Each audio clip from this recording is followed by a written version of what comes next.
Ang kwentong ito ay nagmula pa sa aking lola na matagal nang namayapa. Siya ay si Lola Hiling.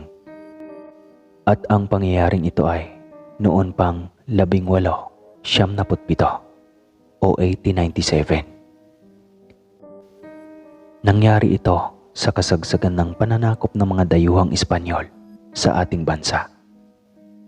Marami siyang kakilakilabot na kwento at itong patungkol sa aswang ang naisipan kong unang ibahagi sa lahat. Siya si Lola Hiling, isinilang noong 1884 at namatay taong 1991, dala ng katandaan. 12 anyos lang ako noong mga panahong iyon, kung saan ikwento ng lola ang kanyang buhay kung paano nilabanan ang babagsik na aswang. 13 taon pa lamang noon ang Lola Hiling nang mabuntis dahil sa ginawang panggahasa ng isang walang kaluluwang dayuhan. Nagbunga iyon at dahil sa takot ng lola na malaman ng kanyang mga magulang, ay naglaya siya at sumama sa kanyang pinsang nagtrabaho sa isang asyenda na pagmamay-ari ng mayamang angkan. Mula sa Negros ay bumiyahe siyang Panay upang doon magtago at ikubli ang kanyang mapait na karanasan. Marami silang nagtatrabaho sa asyendang iyon. Malimit ay kaedad niya lang din, kaya kahit papaano ay hindi naman siya gaanong nalulumbay. Iyon nga lang ay hindi niya maikukubli ang unti-unting umuumbok na tiyan. Nalaman iyon ng kanyang pinsan at ipinagtapat na rin niya kung paano siya nabuntis. Kaya nagkaroon siya ng karamay kahit papaano. Naintindihan naman iyon ng kanyang pinsan na si Lula pa siya. 4 na buwan na noon ang kanyang tiyan, ngunit hindi pa naman masyadong halata, lalo na at ang usong damit noong araw ay kimuna at mahahabang saya. Subalit sa pang-amoy ng mga aswang ay napakabango niya, kahit pa man nakatago ang kanyang maumbok na tiyan sa malaking kimuna at palda. Sa kanilang kapanahunan daw kasi ay mas nakakatakot ang mga aswang dahil maliban sa walang pang teknolohiya ay kaunti ang mga kabahayan at mas marami ang mga halimaw na gumagala, lalo na sa gabi. Ang mga aswang daw kasi noon ay para ring mga babayla na puno ng karunungan patungkol sa itim na mahika. Kaya kung mababang uri ang iyong bantay o espiritong gabay ay siguradong magiging pagkain ka ng mga aswang. Isang gabi daw noon, dahil sa dala ng pagod sa pagtatrabaho ay mabilis silang nakatulog ng kanyang pinsan sa kubo na kanilang tinitirhan. Ilang sandali pa ay nagising si Lola Hiling dahil sa sobrang sakit ng kanyang tiyan. Tawag siya ng tawag sa kanyang pinsan, ngunit nagmistula itong tulog mantika. Umiiyak na siya sa sobrang sakit ng kanyang tiyan. Ilang sandali pa ay mabangis na huni ng ik-ik ang kanyang narinig. Paikot-ikot lamang ito sa kanilang kubo na tila ba naghahanap ng pwedeng madaanan sa pag-atake. Alam ni Lola Hiling na nasa ilalim ng mahikang itim ang kanyang pinsan, kaya todo ang kanyang dasal na sana ay hindi makapasok ang aswang o mabutasan ang dingding o bubong ng kanilang kubo. Subalit dahil sa gawa lang ng native ang lahat ng iyon ay mabilis lamang masira ng aswang. Unti-unti nang nilamon ng takot si Lola Hiling, kaya nawawalan na rin ng bisa ang kanyang pananampalataya sa may kapal. Kaya siya ay napailalim na rin sa itim na kapangyarihan ng aswang. Hindi na siya makagalaw at nakamasid na lamang siya sa ginawa ng aswang. Unti-unti nitong sinisira ang bubong, nayari lamang sa dahon ng niyog na pinagtagpi-tagpi at tinahi ng balat ng abaka. Dahil sa sobrang tuyo at luma na nito ay mabilis itong nasira ng aswang. Kitang-kita ni Lola Hiling ang pagsilip ng isang mata na pabilog at nagbabaga. Tanging sinag ng sikat ng buwan lamang ang tanglaw sa gabing iyon dahil wala pang kuryente. Matalas na nga lang ang mga mata nila sa dilim dahil iyon na ang nakasanayan nila. Ilang sandali pa ay may lumabas mula sa butas na iyon na unti-unting humahaba at naging sobrang liit na tila ba inuunat hanggang sa makalapat sa kanyang tiyan. At dahil hindi makagalaw ang lola ay hindi siya nakailag sa bagay na iyon. Naramdaman na lamang niya ang pagtusok ng tila karayom sa kanyang tiyan. Patuloy lang na umaagos sa gilid ng kanyang mga mata ang kanyang mga luha na siyang saksi sa dinanas siyang hirap mula sa mapang-abusong banyaga na gumahasa sa kanya. Kung kaya siya nagbuntis nang maaga at ngayon ay pag-atake naman ng aswang na wala ring kahirap-hirap dahil ano naman ang panlaban niya sa bagsik at kapangyarihan ng aswang. Naisip ng Lola Hiling noon sa mura niyang edad ay tila pasanan niya ang mundo. Lahat na lang yata ng kamalasan ay sa kanya na ibinato. Nawala na siya ng gana pang mabuhay. Kaya binalak na lang din niyang magpaubaya sa aswang. Kung kakatayin siya nito, ay gawing pagkain ay wala na siyang magagawa pa. Tatanggapin na lamang niya na ganoon kalupit ang mundo para sa buhay na mayroon siya. Ilang sandali pa ay narinig na niyang umuungol ang kanyang pinsan. Otomatiko itong bumangon kaya mabilis na hinugod ng aswang ang malasinulid niyang dila at mabilis na lumipad pa itaas. Narinig nilang dalawa iyon kaya napatingin sa kanyang tiyan ang kanyang pinsan. "Hiling, ayos ka lang ba?" Nag-aalalang tanong nito. Sabay silip sa butas na ginawa ng aswang. Patuloy pa rin ang pag-iyak ni Lola Hiling at sinabing masakit ang kanyang tiyan. "Pasensya na, Hiling. Akala ko talaga panaginip ko lang na may aswang. Iyon pala ay totoo na. Patawad at hindi man lang kita naprotektahan." Hinging paumanhin ng pinsan nito.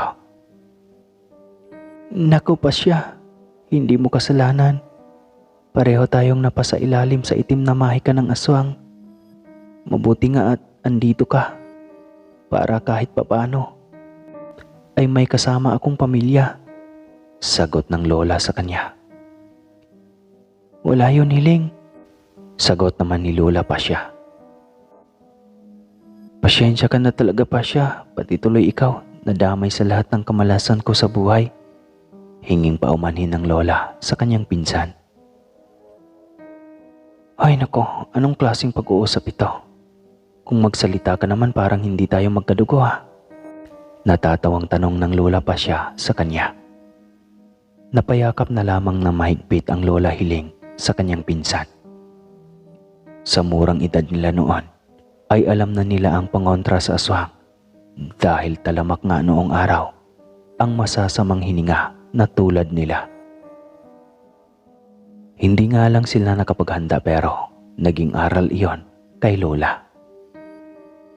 Hindi na muna sila natulog at hinihintay na lang ang umaga. Natakot sila na bumalik ang aswang na gumagambala sa kanilang pagpapahinga. Kinabukasan ay nanguha kaagad ng pulang tuba-tuba ang pinsan ng lola. Nagtaka pa ang karamihan dahil alam nila ay para sa buntis ang ganoong tanim, pangpakapit sa bata at pangprotekta laban sa aswang. Pero wala namang asawa ang pinsan niya at maging siya ay kay babata pa. Nagkibit balikat lamang ito sa mga pagtataka ng mga taong nasa paligid. Humihingi rin ito ng langis pangontra sa aswang sa albularyo na nasa kabilang nayon. Hindi nito alintana ang layo para lamang maprotektahan si Lola Hiling sa kamay ng mga aswang.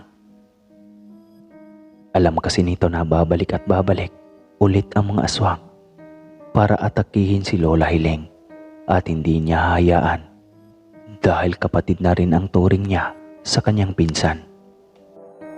Bawat gabi nga ay tila suki na nilang mangistorbo ang aswang simula nang matikman ang preskong dugo ng sanggol sa loob ng tiyan ni Lola. Mas naging agresibo pa ito at animo galit na galit dahil hindi makatalab ang kanyang itim na mahika sa dalawang magpinsan. Ngunit hindi sumuko ang aswang. Bawat araw ay hindi nito pinapalampas at lagi itong panauhin gabi-gabi nila Lola at ng kanyang pinsan. Dahil doon ay nakakaramdam ng pagkabahala ang dalawang magpinsan. Kung ganoon ay mahihirapan sila sa araw na isilang na nito ang sanggol. Paano nila tawagin ang hilot para magpaanak kung kayong laging nakaaligid sa kanilang bahay ang mabangis na aswang? Panalangin ng Lola na sana lang ay sa araw na siya pasakitan o maglabor upang hindi sila mahihirapan dahil walang aaligid na masamang hininga. Huwag sana ang gabi dahil mahirap iwanang mag-isa si Lola Hiling dahil maraming aswang ang pwedeng aatake. Inalok pa ng kanyang pinsan si Lola Hiling na umuwi na lang sa kanila at sabihin sa kanyang mga magulang ang lahat at ang totoong nangyari sa kanya. Subalit ayaw nito at ayaw rin niyang magdala ng kahihiyan sa kanyang pamilya. Kaya walang nagawa ang pinsan nito kundi ang respetuhin na lamang ang desisyon niya. 7 buwan pa lamang noon ang tiyan ni Lola Hiling nang magising ito dahil sa sobrang sakit at parang manganganak na ito. Taranta naman ang pinsan nito dahil hindi malaman ang gagawin dahil gabi na at malayo-layo pang lakbayan ang bahay ng manghihilot o kumadrona. Pero walang pagpipilian kundi suungin ang panganib para lamang sa pinsan niya. Ngunit ilang sandali pa lamang ay narinig na nila ang umaaligid na namang aswang. Kaya nakaramdam ng takot ang pinsan nito dahil pareho nga lang silang babae at walang taglay na ganoong kalakas para labanan ang aswang. "Huwag kang lumabas, insan," nanghihinang wika ng Lola Hiling. "Pero paano ka? Ang anak mo?" Nag-aalala pang tanong nito. "Kaya natin ito. Painit ka ng tubig gaya ng ginagawa ng tatay kapag nanganganak ang nanay." Utos nito. Kaya mabilis ding tumalima ang kanyang pinsan at bumaba ng kusina para magpaapoy.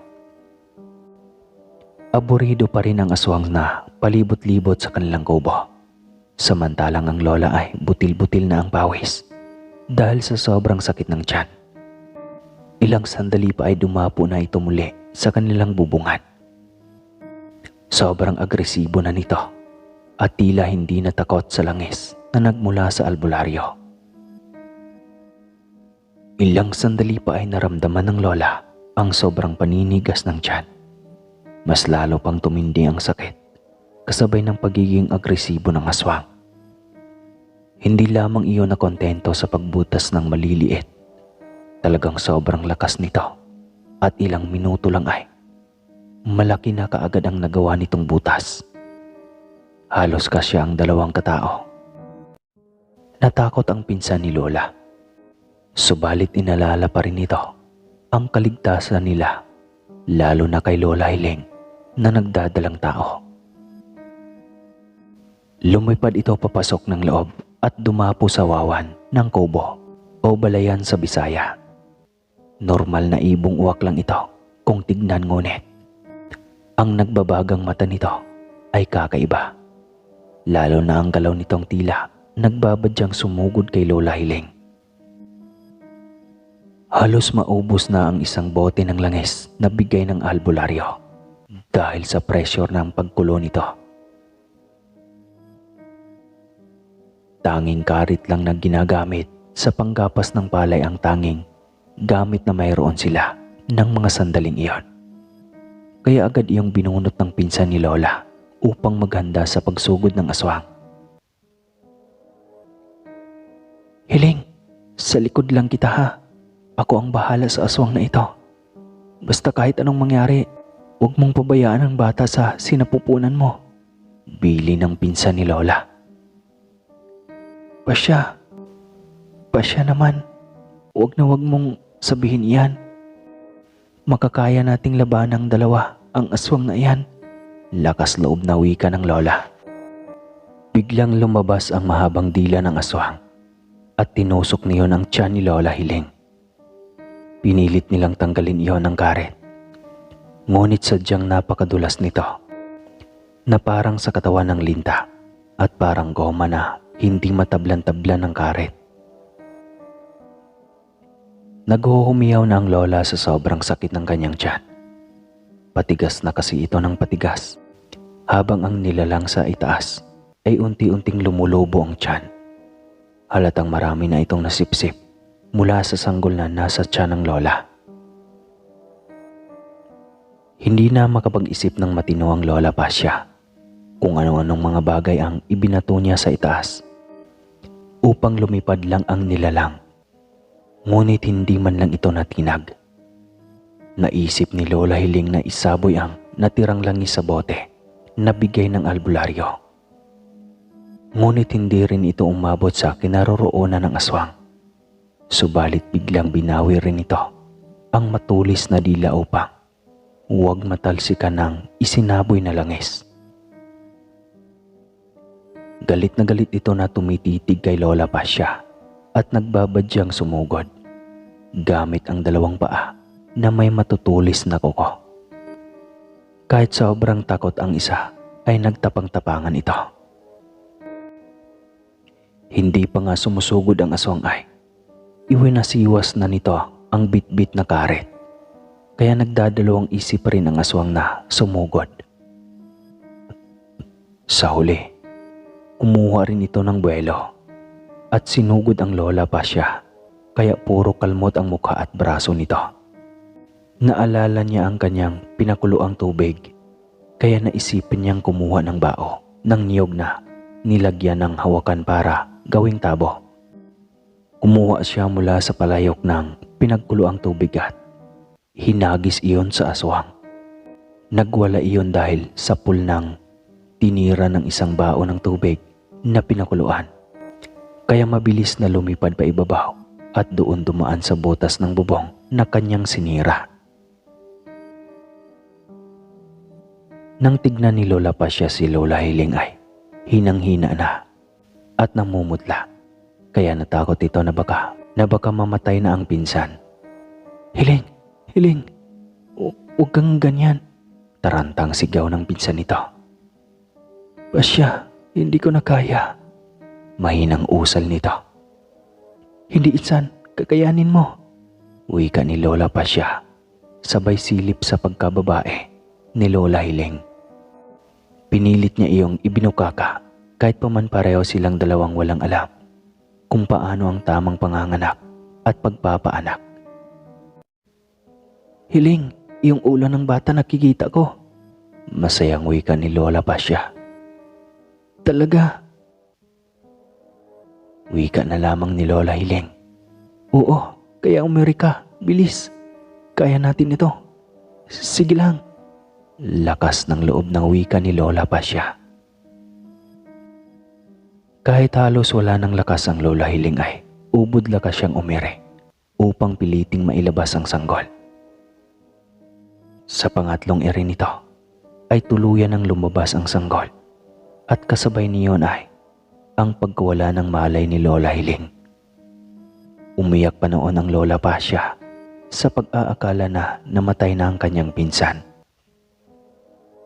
Ngunit sobrang tuwa nito nang matapos ang kalahating oras ay nagising na ito. Hinanap ang kanyang anak na wala nang hininga dahil naubos ng sipsipin ng aswang ang lahat ng dugo nito. Kulubot na ang balat ng sanggol at sobrang itim na nito. Walang magawa ang lola kundi ang umiyak. Kahit bunga ang bata ng kasamaang ginawa sa kanya ng banyaga, ay wala rin naman itong kasalanan sa lahat.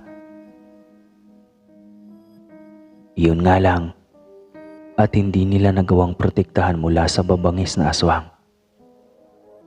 Masakit man sa loob ng lola ay wala na siyang magawa pa, kundi ang ilibing ang sanggol ng gabing ding iyon. Matapos ang ilang buwan ng pagpapahinga ay nagpasya ang mga ito na bumalik sa Negros. Pinilit na kalimutan ang bangungot na kanyang naranasan at nagsimulang muli ng bagong buhay. Ang pangyayaring iyon ay matagal niyang nilihim sa kanyang pamilya. Tanging si Lola Pasya lamang ang mag-isang nakakaalam ng pangyayaring iyon sa kanyang buhay. Nang mag-asawa ang lola ay tanggap naman nito ang kanyang nakaraan. Nagkaroon pa nga sila ng higit sa 12 ng anak na ngayon ay may kanya-kanyang pamilya at mga apo na rin. At alam niyo ba mga kaaswang na ang karnasang iyon ng lola ay magiging tampok na panitikang Pilipino sa huli at maging sa mga susunod pang henerasyon na mas pina-advance pang teknolohiya ng makabagong panahon.